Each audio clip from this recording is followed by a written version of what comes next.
One of the things we've talked about a lot is the EPC, or the electronic product code. What does it look like?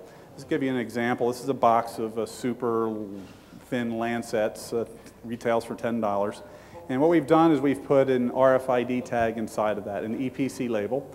This particular one is the same one that Gillette is using for its market evaluation of RFID technologies, produced by Alien Technologies, who we work with along in a partnership, relationship. Now, this I think most of you would recognize as a supermarket scanner. What we've done here, working with PSC, is take these products that are already in the marketplace and retool them to not only read the barcode, but to kill the EAS security label, as well as read the EPC label. And I'll demonstrate how that works in a minute. And lastly, we've taken an EAS system. This EAS system happens to be one of Checkpoint's new line of Liberty products. And we have incorporated into this an Alien RFID reader, which is able to read the labels, the EPC labels that are inside of the product. So this system not only reads the EAS labels that you would have to protect your low-priced items in your store, but it would also have EPC capability, so you could read at your perimeter or at your exits out of your DC or at your stockroom doors, for example. I have these two products, Rogaine for women, retailing for $39.95, and Hewlett-Packard DeskJet.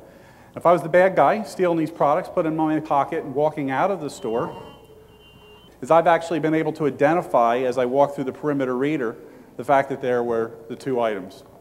So what this gives now to the loss prevention professional is another layer of information on their perimeter systems, knowing now not just that something was stolen, but specifically what was stolen.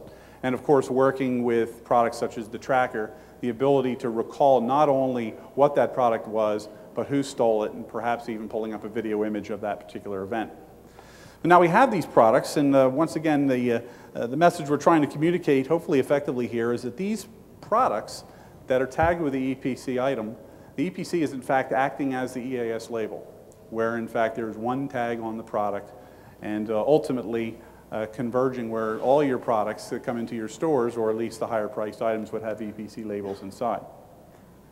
Now, in order to complete the transaction, what I want to do here is just, we have kind of a demo here that shows you what a point of sale system might look like in the future.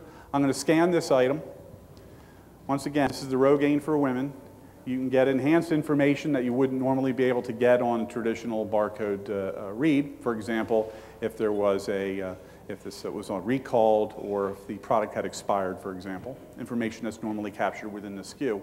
But you'll notice in the rightmost column, there's an icon of a lock. And what we've done here is we've essentially locked this product up. So if I was to try and steal it, it would set the alarm off, as I just did a second ago.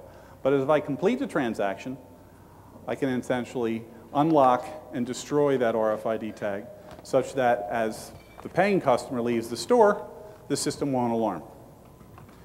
So we're showing how these systems, the point-of-sale systems and your EAS systems, network together, provide a whole new layer of information that provide access and information on inventory visibility real-time, make the loss prevention professional more effective by giving them better quality information. And ultimately, as you can see, these tools have other applications up through the supply chain, essentially taking EAS from the perimeter, where it has historically been, through the shelves, the dressing rooms, the stock room, through the distribution center and back. And with that, I'd like to turn it back over to Dave Shoemaker for a summary. These are just a few of the many applications that will come to the surface over the next few months. And many of these have, in fact, from our perspective, we've offered commercially to retailers to begin to look at using them and piloting. So it may be further along than you thought, and we think some of the return on investment models get pretty interesting here.